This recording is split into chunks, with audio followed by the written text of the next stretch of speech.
Hello tout le monde, bienvenue sur Viens et suis-moi, écoute et prête l'oreille. Je suis Vaya Prière et je suis très heureuse de vous retrouver pour une nouvelle semaine où nous entamons pendant les prochaines semaines jusqu'à la fin de l'année le dernier livre du livre de Mormon et où nous passons les derniers instants avec le prophète Moroni. Après avoir terminé les annales des Néphites et de son père et avoir abrégé celles des Jarédites, Moroni pensait dans un premier temps en avoir terminé avec ce travail. Que peut-on ajouter au sujet de deux nations entièrement détruites? Cependant, ayant vu notre époque, Moroni s'est senti poussé à écrire encore un petit nombre de choses afin qu'elles aient peut-être de la valeur un jour futur. Il savait que l'apostasie générale était imminente et s'accompagnerait de confusion autour des ordonnances de la prêtrise et de la religion dans son ensemble. Et c'est peut-être pour cela qu'il a donné des précisions sur la Sainte Seine, le baptême, le don du Saint-Esprit et les bénédictions découlant des réunions avec d'autres croyants pour se garder dans la voie droite, se reposant uniquement sur les mérites du Christ qui était l'auteur et le consommateur de leur foi. Des idées précieuses telles que celle-ci nous donnent des raisons d'être reconnaissants au Seigneur d'avoir préservé la vie de Moroni afin qu'il écrive encore un petit nombre de choses. Nous savons avec certitude que Moroni pensait qu'il en avait fini. C'était une conclusion définitive parce que regardez ce qu'il dit au début de Moroni. Il dit « Or moi, Moroni, après avoir terminé d'abréger le récit du peuple de Jared, j'avais supposé ne pas en avoir écrit davantage, mais je n'ai pas encore péri et je ne me fais pas connaître aux Lamanites de peur qu'ils ne me détruisent. » Il nous dit donc qu'il n'est pas encore mort et qu'il pense qu'il va écrire un peu plus. Puis quand on regarde au verset 4, j'écris encore quelque chose contrairement à ce que j'avais supposé, car j'avais supposé ne pas en avoir à écrire davantage, mais j'écris encore quelque chose afin qu'elle puisse être utile à mes frères les Lamanites un jour futur selon la volonté du Seigneur.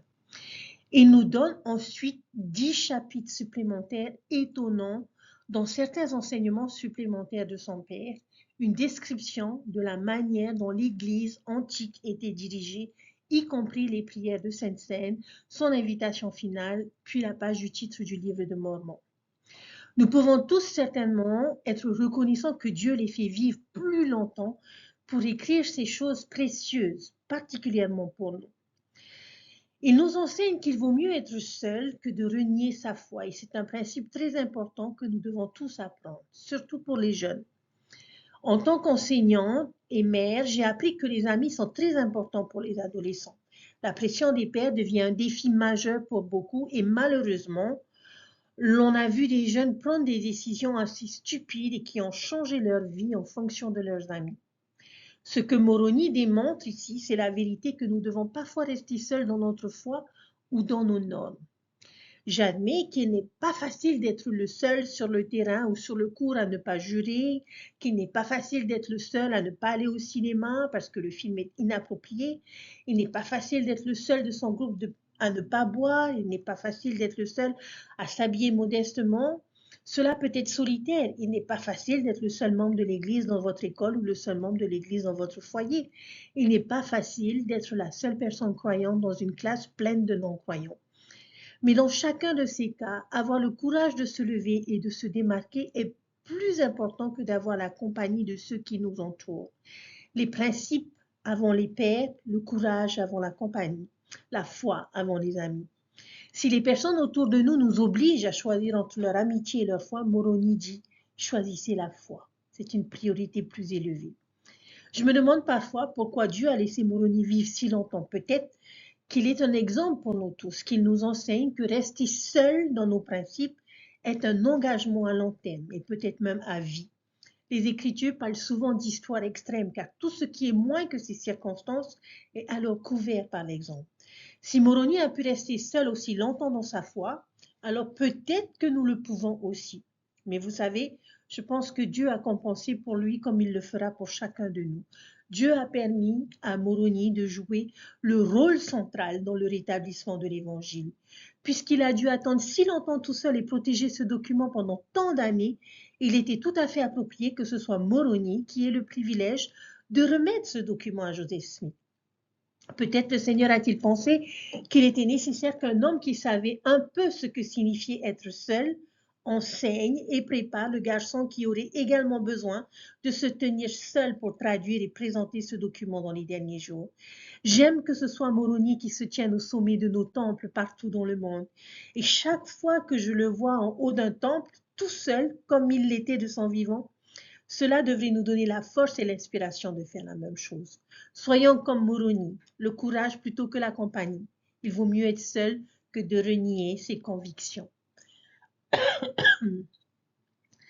Moroni est le livre bonus, je dirais, du livre de Mormon, le supplément, la cerise sur le gâteau, les paillettes scripturaires.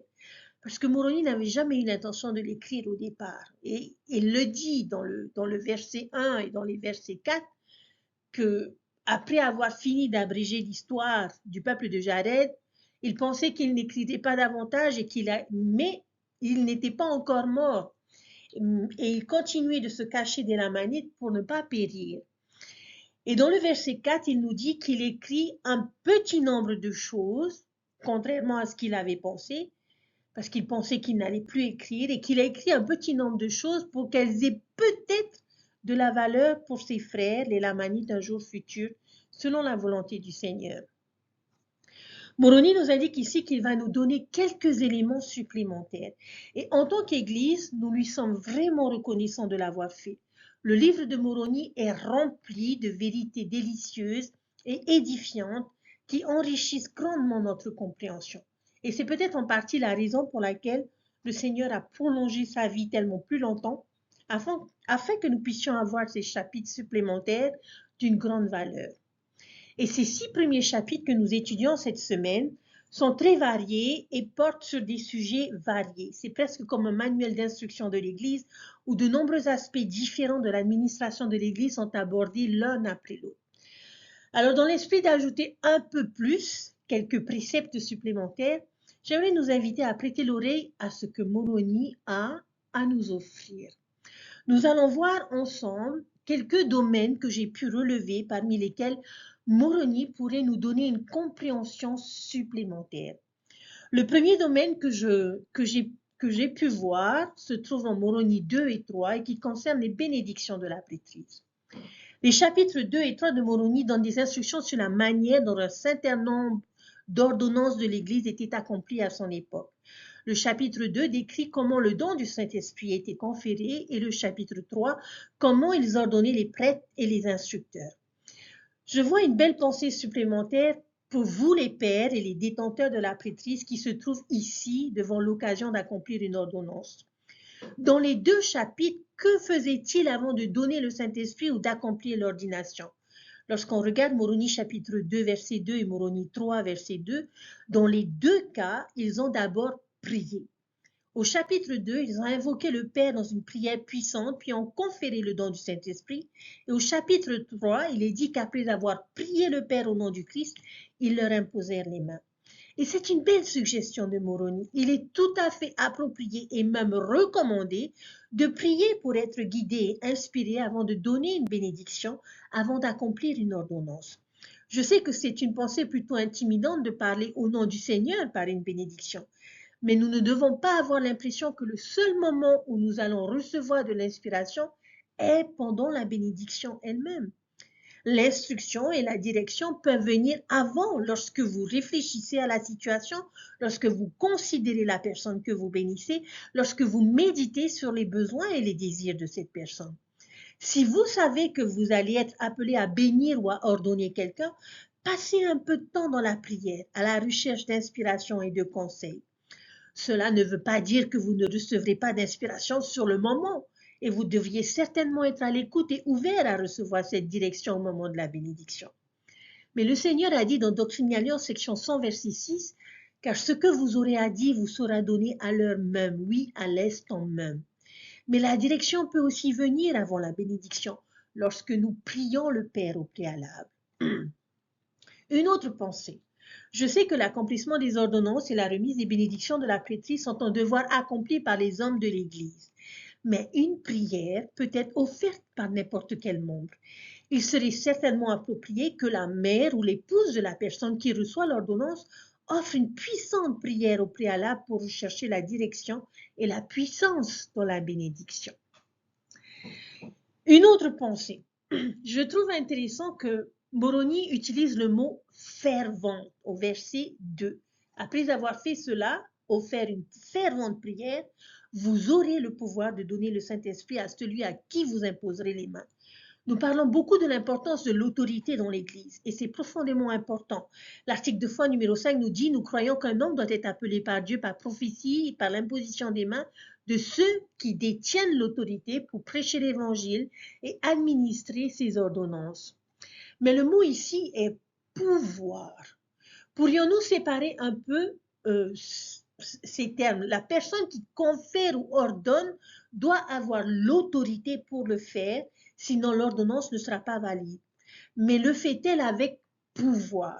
Est-elle imprégnée de sens, de sincérité, de gratitude et d'un lien profond avec le ciel? C'est peut-être pour cela que nous prions d'abord, pour qu'il y ait du pouvoir dans l'ordonnance, à la fois pour la personne qui l'accomplit et pour celle qui la reçoit.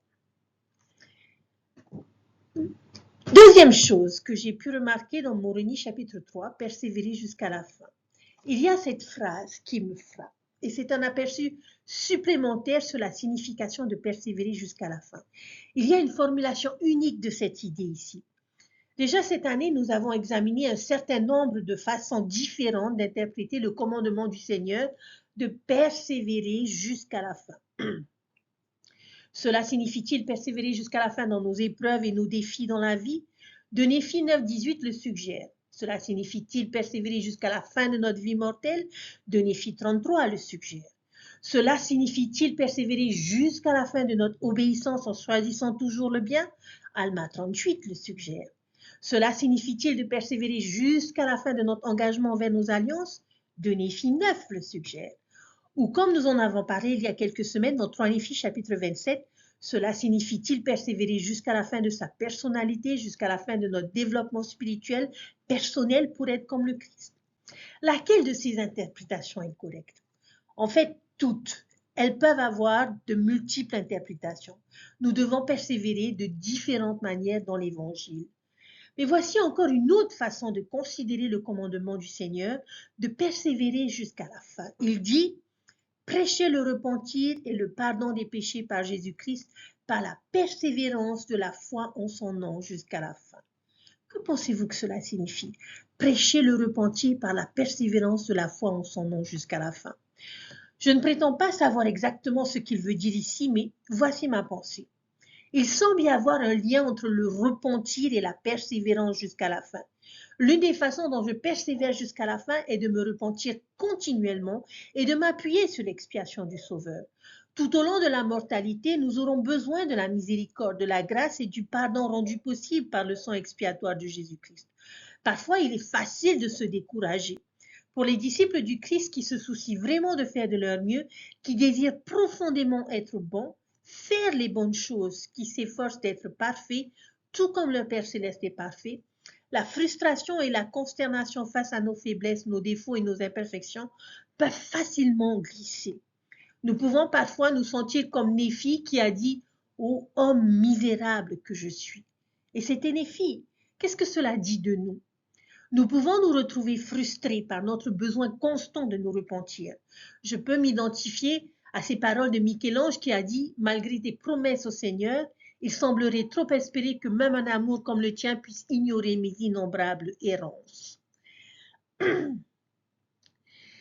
À cela, le Christ dit « Vous devez persévérer jusqu'au bout dans votre croyance en un Dieu qui pardonne. » Parfois, il est facile d'oublier que nous avons constamment besoin de ce pardon. J'ai parfois entendu certaines personnes exprimer leur désir de vivre une vie juste. Je ne veux pas pardonner pour entrer au ciel, je veux mériter mon entrée au ciel. Et je pense que c'est une bonne façon de décrire ce que ressentent de nombreux disciples du Christ. À tous ceux qui lui ressemblent, je pense que Dieu murmure, vous ne pouvez pas mériter votre entrée dans mon royaume. Vous ne pouvez pardonner qu'à votre façon. Personne ne le mérite. Alors persévérez dans l'espoir du pardon de vos péchés. du perfectionnement de vos imperfections et du renforcement de vos faiblesses. Ma grâce vous suffit. Et je crois que c'est vrai. Cela exige de l'endurance. Nous devons persévérer dans notre foi en la puissance du repentir et du pardon. Ne nous décourageons pas, ne désespérons pas. Nous devons, comme le dit Moroni au chapitre 6, verset 4, compter uniquement sur les mérites du Christ qui est l'auteur et le consommateur de notre foi. Puissions-nous tous persévérer jusqu'à la fin dans ce sens de l'expression ainsi que dans tous les autres sens. La troisième vérité que j'ai trouvée concerne les alliances de la Sainte Seine et du baptême, dans Moroni chapitre 4, chapitre 5, chapitre 6. Qu'en est-il des prières de Sainte Seine dans les chapitres 4 et 5? Ce sont les mots des Écritures que nous entendons probablement plus que tout autre, car ils nous sont répétés chaque semaine, mot pour mot. Mais quand a-t-on vraiment réfléchi pour la dernière fois à la signification de ces mots? Je sais que nous les avons examinés dans 3 Néphi il y a 1 mois ou 2, mais y a-t-il quelque chose de plus que l'on tire d'eux en méditant un peu plus délibérément sur chaque mot et chaque expression? J'aime le mot sanctifier dans les prières de Sainte Seine. Sanctifier quelque chose, c'est le rendre saint. Or, nous ne croyons pas à la doctrine de substitut où le pain et l'eau deviennent réellement la chair et le sang du Christ. Mais nous croyons en un changement. Il ne s'agit pas seulement de pain et d'eau après la bénédiction, c'est du pain et de l'eau qui ont été sanctifiés, devenus saints dans sa signification. Nous prions pour que les emblèmes du sacrement deviennent pour nous, lorsque nous les consommons, aussi saints que les choses qu'ils représentent. Et j'aime la répétition du mot toujours dans la bénédiction sur le pain, lorsque nous nous engageons à nous souvenir toujours de lui. Il promet que nous aurons toujours son esprit avec nous. Et c'est un bel échange, n'est-ce pas? Autre chose à considérer, si mon engagement est inférieur à toujours, la promesse de son esprit qui m'accompagne est-elle également diminuée? Peut-être. Je crois que Moroni, chapitre 6, les versets 1 à 3, peut nous donner un aperçu du sacrement. Ces versets parlent du baptême. Et nous savons que lorsque nous participons à la Sainte Seine, nous renouvelons nos alliances du baptême. Nous connaissons tous les 3 alliances spécifiques du baptême que nous renouvelons lorsque nous participons à la Sainte Seine, parce qu'elles font partie des prières. Nous promettons de prendre sur nous son nom, de toujours nous souvenir de lui et de respecter ses commandements. Mais nous prenons d'autres engagements lorsque nous nous faisons baptiser. Et donc également lorsque nous participons à la Sainte Seine, il y a plus que ces 3 engagements. Mosia 18 me vient à l'esprit. Nous y apprenons que lorsque nous sommes baptisés, nous nous engageons à porter les fardeaux les uns des autres, à pleurer avec ceux qui pleurent, à consoler ceux qui ont besoin de consolation et à être les témoins de Dieu en tout temps, en toute chose et en tout lieu. Mais à tout cela, nous pouvons ajouter ces engagements de Moroni chapitre 6. Un cœur brisé, un esprit contrit, se repentir sincèrement de nos péchés et avoir la détermination de le servir jusqu'à la fin. Voilà une autre façon de considérer la signification de persévérer jusqu'à la fin. Nous devons persévérer jusqu'à la fin au service de Dieu. Cela peut être le service d'obéissance, le service de l'Église dans les appels, le travail missionnaire ou au temple, ou le service que nous rendons aux autres. Comme le roi Benjamin nous l'a enseigné, lorsque nous sommes au service de nos semblables, nous ne sommes qu'au service de notre Dieu. Peut-être que comprendre cela pourrait ajouter à notre expérience de la Sainte Seine. Peut-être que chaque semaine où nous prenons la Sainte Seine, nous pourrions nous concentrer sur l'un de ces engagements particuliers. Peut-être que nous avons besoin de plus d'un engagement cette semaine-là que d'un autre. Cette semaine, Seigneur, je dois me concentrer davantage sur le fait d'être un témoin. Ou cette semaine, j'ai vraiment besoin d'accroître ma détermination à te servir jusqu'au bout. Ou je sens que mon cœur s'est un peu endurci, j'ai besoin d'un cœur plus brisé. De cette façon, l'ordonnance n'a jamais besoin d'être une routine ou la même chose chaque semaine. Quel que soit le centre d'intérêt que nous choisissons, il y aura beaucoup de choses sur lesquelles nous pourrons travailler semaine après semaine. Voyons à présent le Saint-Esprit dans Moroni chapitre 6, verset 4. D'après ce verset, que nous apprend le Saint-Esprit? Nous apprenons que ceux qui ont été baptisés ont été purifiés par le Saint-Esprit. Quelle est la pensée supplémentaire ici? J'ai toujours pensé que c'était l'expiation qui me purifiait.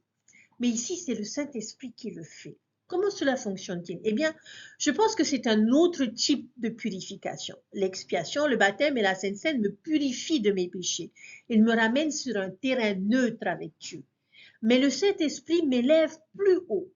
Peut-être pourrions-nous appeler cela la différence entre la justification et la sanctification. L'expiation du Christ me justifie, mais le Saint-Esprit me sanctifie, me purifie et m'élève à un état plus saint. J'aime beaucoup cette citation de Parley P. Pratt sur le Saint-Esprit qui a dit « Le don du Saint-Esprit vivifie toutes les facultés intellectuelles, accroît, élargit, développe et purifie toutes les passions et affections naturelles et les adapte par le don de la sagesse à leur usage légitime. Il inspire, développe, cultive et fait mûrir toutes les sympathies, joies, goûts, sentiments et affections de notre nature. Il inspire la vertu, la bonté, la bienveillance, la tendresse, la douceur et la charité. Il développe la beauté de la personne, de la forme et des traits. Elle tend à la santé, à la vigueur, à l'animation et au sentiment social. Elle tonifie toutes les facultés de l'homme physique et intellectuel. Elle renforce et donne du tonus solaire. En bref, c'est comme si c'est de la moelle pour les os, de la joie pour le cœur, de la lumière pour les yeux, de la musique pour les oreilles et de la vie pour tout l'être. Fin de citation. Parley P. Pratt savait vraiment écrire magnifiquement, n'est-ce pas? Voyez-vous comment c'est un genre de purification différent? C'est le genre de purification qui nous élève au-dessus et au-delà de l'âme moyenne. Cela ajoute à notre purification, affine nos goûts et nous transforme en être un peu plus semblable à Dieu chaque jour. Le domaine suivant, rester actif. Moroni 6.4, qu'est-ce que ce verset ajoute à notre compréhension de ce que signifie rester actif dans l'Église? Et c'est un terme intéressant. Nous ne voulons pas que notre engagement stagne ou devienne inactif. Nous parlons de volcans actifs, cela signifie qu'ils font quelque chose qui se passe à l'intérieur d'eux. Il y a de la chaleur, de l'énergie, de la puissance qui en sort. Nous voulons être des membres actifs, pas des volcans dormants. Il ne suffit pas d'être baptisé et de recevoir le don du Saint-Esprit. Ce n'est que le début du chemin étroit et resserré, c'est la porte.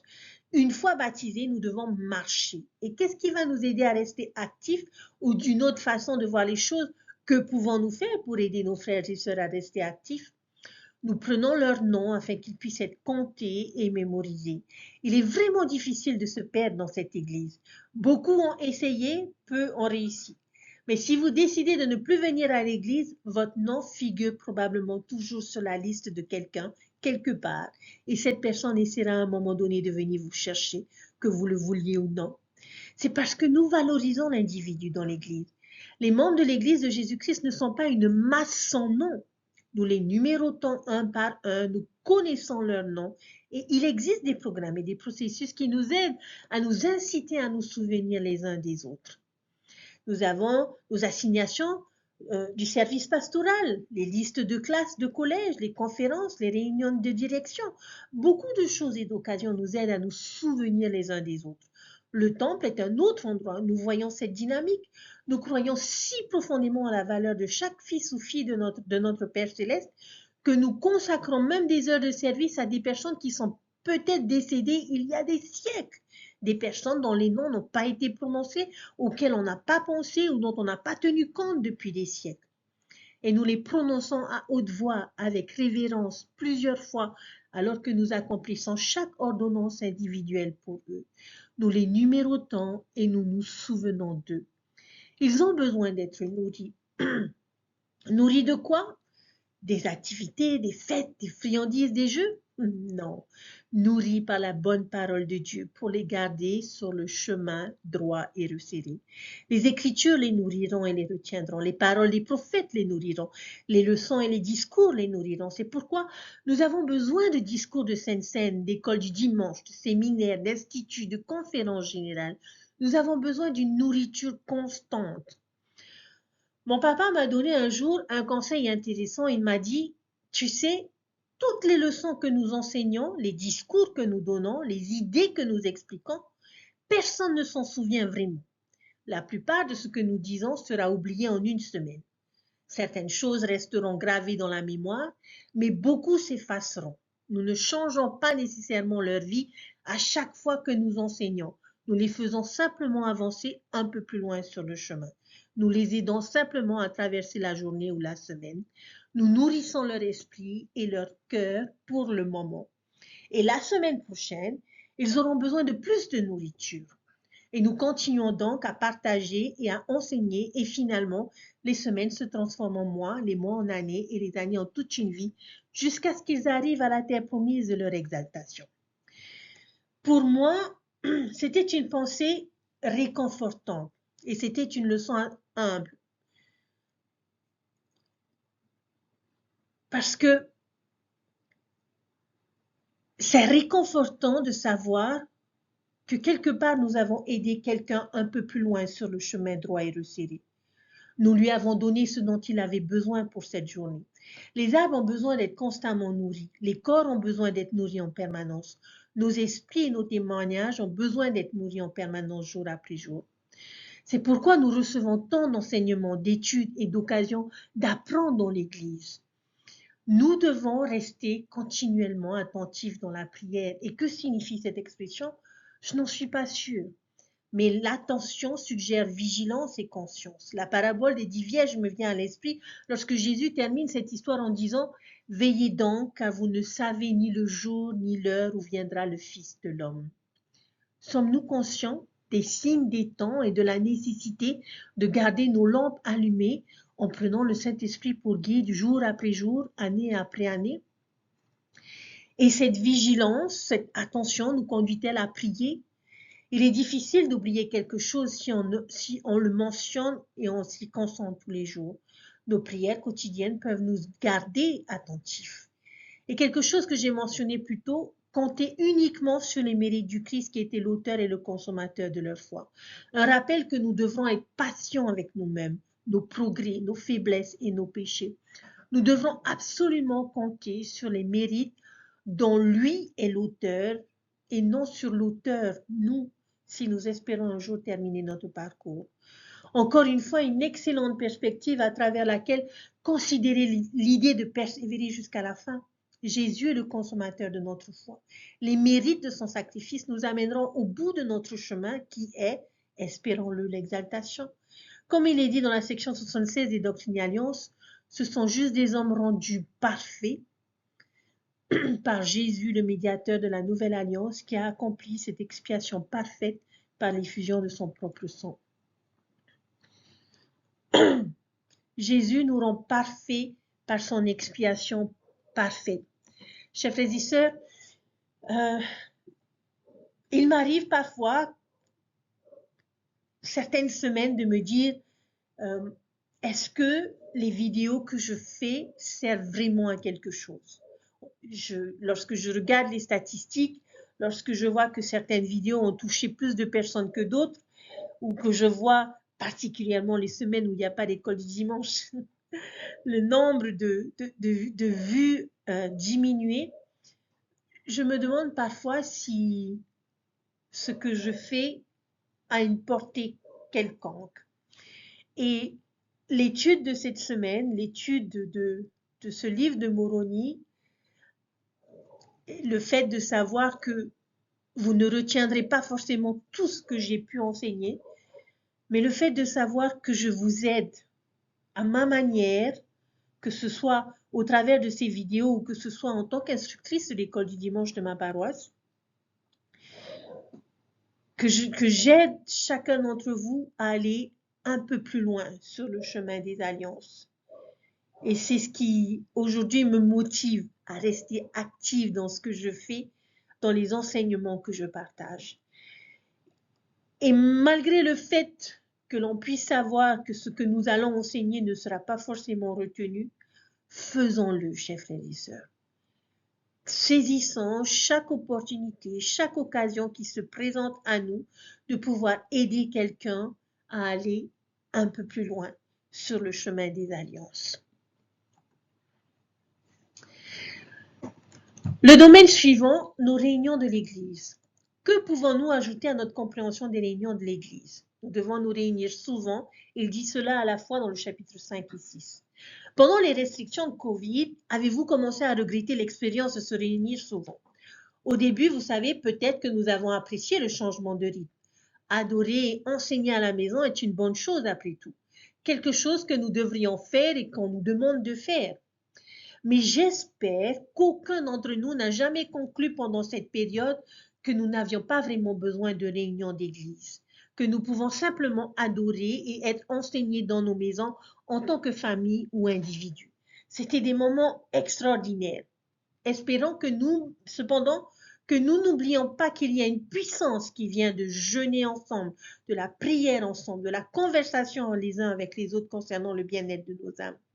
Il y a certainement des choses qui nous manqueront si nous n'étudions qu'en famille ou individuellement.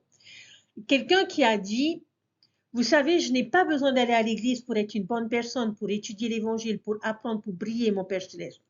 À cela, je pourrais répondre, vous avez peut-être raison, vous n'avez peut-être pas besoin de l'église pour faire ces choses, mais il y a des personnes dans l'église qui ont besoin de vous, de vos connaissances, de vos dons de l'esprit, de votre amitié, de votre service. Je ne pense pas qu'il soit utile d'aller à l'église simplement pour demander ce que nous y gagnerons, mais pour demander ce que nous pouvons apporter aux autres. Il ne s'agit pas toujours de notre propre bénéfice, mais de la façon dont nous pouvons être utiles à notre prochain. Président Darling H. Oaks a dit, il y a des années, j'ai changé d'attitude à l'égard de l'Église. Je ne vais plus à l'Église pour moi-même, mais pour penser aux autres. Je m'efforce de dire bonjour aux personnes qui sont assises seules, d'accueillir les visiteurs, de me porter volontaire pour une mission. En bref, il va à l'église chaque semaine avec l'intention d'être actif et non passif et de faire une différence positive dans la vie des personnes. Et par conséquent, sa présence aux réunions de l'église est devenue plus agréable et plus enrichissante. J'aime beaucoup cette pensée partagée par président Oaks. Et cela a vraiment changé ma façon de voir ma présence à l'église. Je crois certainement que nous tirons quelque chose de la présence active à l'église. Les bénédictions pour nous sont réelles. Nous passerons vraiment à côté de grandes bénédictions si nous cherchons à adorer seulement en tant qu'individu ou en famille. Au verset 9, comment nos réunions doivent-elles être dirigées selon l'inspiration de l'Esprit? Nous ne voulons pas devenir trop conventionnels ou routiniers dans nos réunions, mais ouverts à l'œuvre et aux incitations de l'Esprit. Peut-être que ce verset pourrait ajouter à l'efficacité de nos réunions. Je suis sûre que nous avons tous assisté à une réunion de l'Église qui n'était pas très édifiante ou utile. Mais j'aime quelque chose que j'ai entendu dire un jour où une personne voulait être bénie par une réunion et pas seulement par le fait d'aller à cette réunion. Nous serons toujours bénis d'aller à une réunion de l'Église. Mais combien de fois pouvons-nous dire que nous avons été bénis par la réunion elle-même?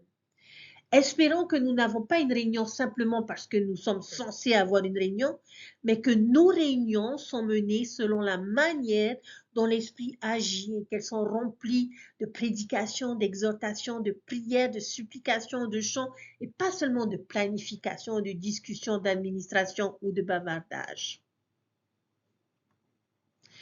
Le dernier domaine que j'aimerais enseigner est le repentir. Je crois que le verset 8 du chapitre 6 ajoute 3 idées très importantes à notre compréhension du repentir. Le principe le plus fondamental du repentir se lirait ainsi. Si nous nous repentons, nous serons pardonnés. Mais ce verset nous en donne plus. Et j'aime l'expression aussi souvent qu'ils se repentent, ils seront pardonnés. Le repentir et le pardon ne sont pas une affaire ponctuelle. Nous aurons tous besoin de beaucoup de pardon. Et s'il y a un péché, une faiblesse ou une tentation contre laquelle je lutte vraiment, je ne pourrai peut-être pas changer cet aspect de ma vie du jour au lendemain et ne plus jamais lutter ou échouer dans ce domaine. Si je pense que renoncer à un péché signifie que je ne lutterai plus jamais contre lui, et si je le fais, c'est comme si je ne m'étais jamais repenti en premier lieu. Je risque de me décourager et peut-être même d'abandonner mes efforts. Il y a peut-être des péchés graves qui entrent dans cette catégorie que vous ne recommencerez jamais. Mais souvent, les choses contre lesquelles nous luttons peuvent nous prendre beaucoup de temps et de grands efforts pour changer. Le Christ est prêt à nous pardonner aussi souvent que nous venons à lui dans un esprit de repentir. Jésus nous a enseigné que nous devons être prêts à pardonner aux autres jusqu'à 77 fois 7. Je ne crois pas que Dieu nous demanderait un jour de vivre selon un standard qu'il n'est pas prêt à vivre lui-même. Je crois qu'il nous offre la même grâce et le même pardon fréquent. Aussi souvent que nous avons besoin de son pardon, il sera là pour nous. Mais équilibrer cette idée avec les deux autres expressions que j'aime dans ce verset. Rechercher le pardon et avec une intention réelle. Le mot rechercher suggère un effort, ce n'est pas juste une approche désinvolte du pardon. C'est quelque chose que je dois rechercher avec diligence et avec une réelle intention, et cela suggère la sincérité. Je souhaite vraiment changer.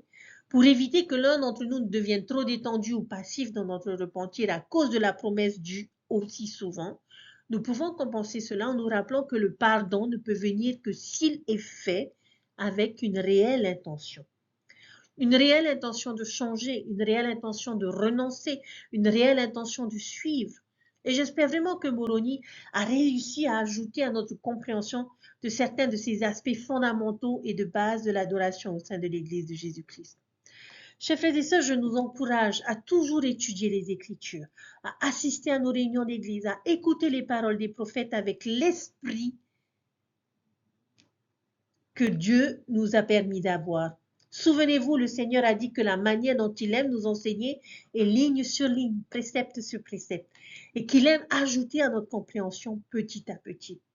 J'espère que nous avons pu enrichir notre compréhension au cours de notre temps passé ensemble aujourd'hui.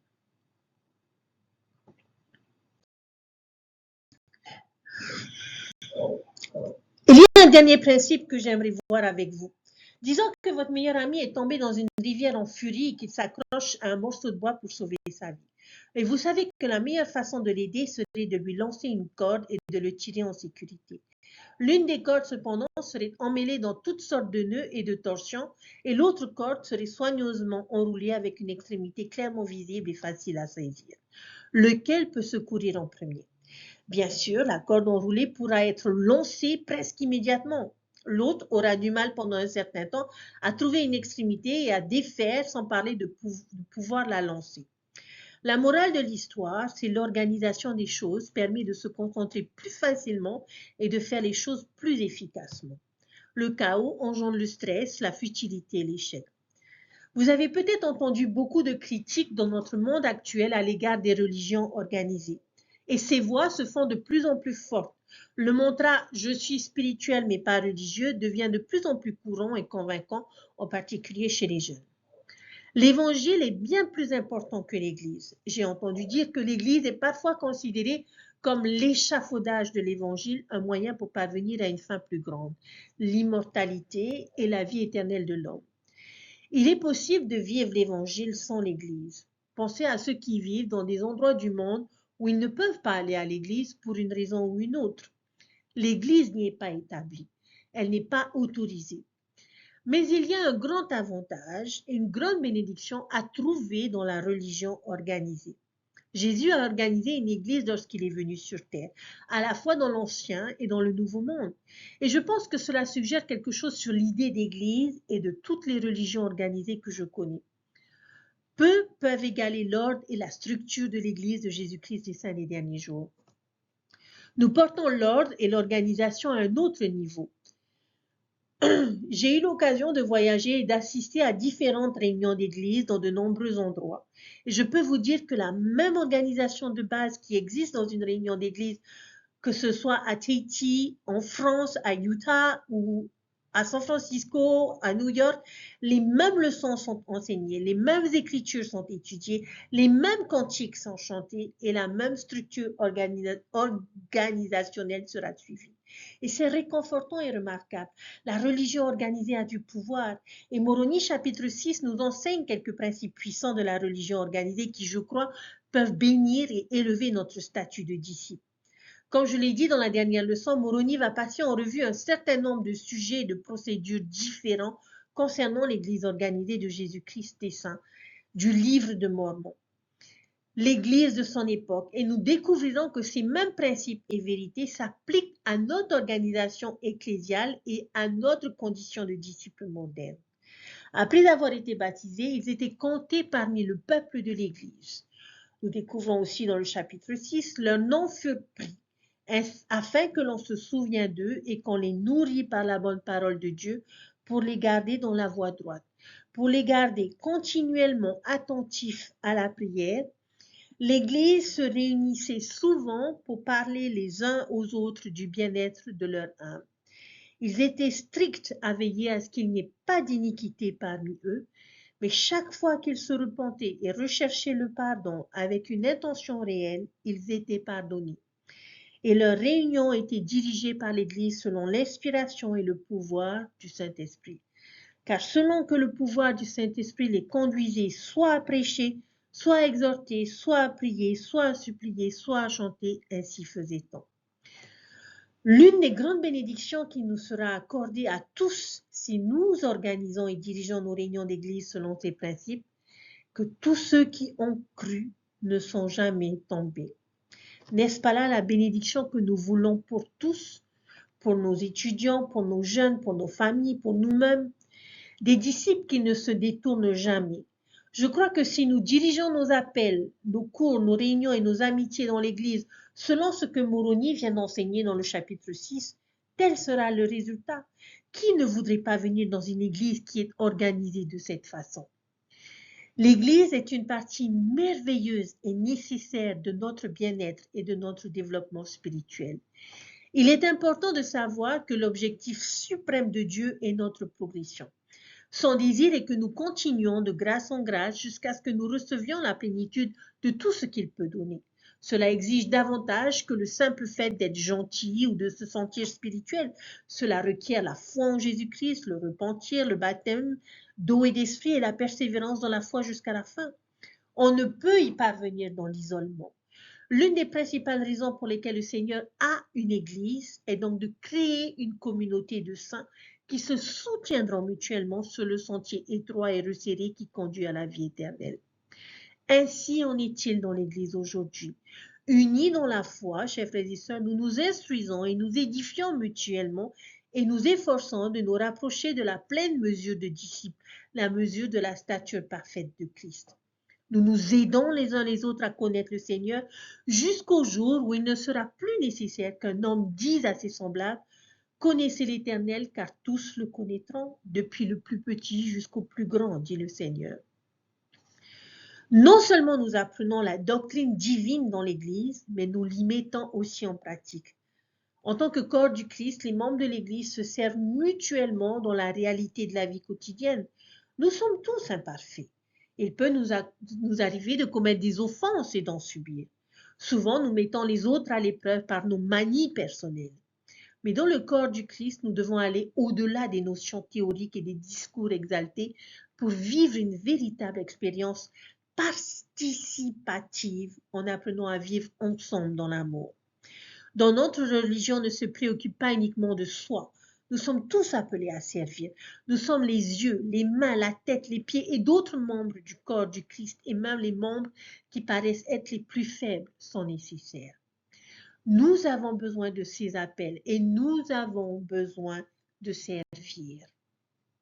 Chers frères et sœurs, quelles sont les plus grandes bénédictions que vous ayez reçues en participant activement à l'Église?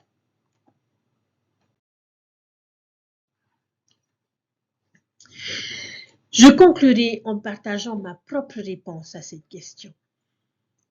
Je suis reconnaissante envers la religion organisée. Je suis tellement reconnaissante envers tous les frères et sœurs merveilleux qui m'ont enseigné, servi, guidé et aidé tout au long de ma vie. Je suis reconnaissante envers tous ces enseignements de la primaire, ces dirigeants de jeunes, évêques, enseignants de séminaires, présidences de collèges d'anciens, présidences de missions et de la société de secours, apôtres et prophètes qui ont apporté lumière, foi et bonheur dans ma vie. Je suis reconnaissante pour toutes les opportunités qui m'ont été données de servir, de diriger, d'enseigner les autres. Cela m'a également apporté de la joie, de la croissance et de la foi et a profondément enrichi ma vie. Je ne sais vraiment pas où je serai dans l'ordre de l'Église dans ma vie. C'est vraiment une belle chose de penser à tout le temps, à tous les efforts et à tous les soins que tant de personnes consacrent à la bénédiction de la vie des autres. Je réalise maintenant combien de temps, d'attention et d'énergie spirituelle sont dépensés par nos dirigeants d'Église pour aider, s'inquiéter, prendre soin des membres de leur troupeau. Nous sommes tellement chanceux d'avoir cette communauté de saints dans laquelle puiser de la force et à qui donner de la force. Qui sait, si nous nous organisons dans cette religion organisée, nous pourrions sauver quelqu'un et nous-mêmes en même temps. Que nous puissions toujours y rester actifs et ne jamais nous en écarter. C'est ma prière. Je vais terminer avec la supplication et la prière du prophète Joseph Smith qui a dit: invoquez le Seigneur pour que son royaume aille de l'avant sur la terre, pour que les habitants de la terre le reçoivent et soient préparés pour les jours à venir où le Fils de l'homme descendra dans les cieux, revêtu de l'état de sa gloire, à la rencontre du royaume de Dieu qui est établi sur terre. C'est pourquoi que le royaume de Dieu aille de l'avant, afin que le royaume des cieux puisse venir, afin que toi, ô Dieu, tu sois glorifié sur terre comme au ciel, afin que tes ennemis soient soumis, car c'est à toi qu'appartiennent l'honneur, la puissance et la gloire pour toujours et à jamais.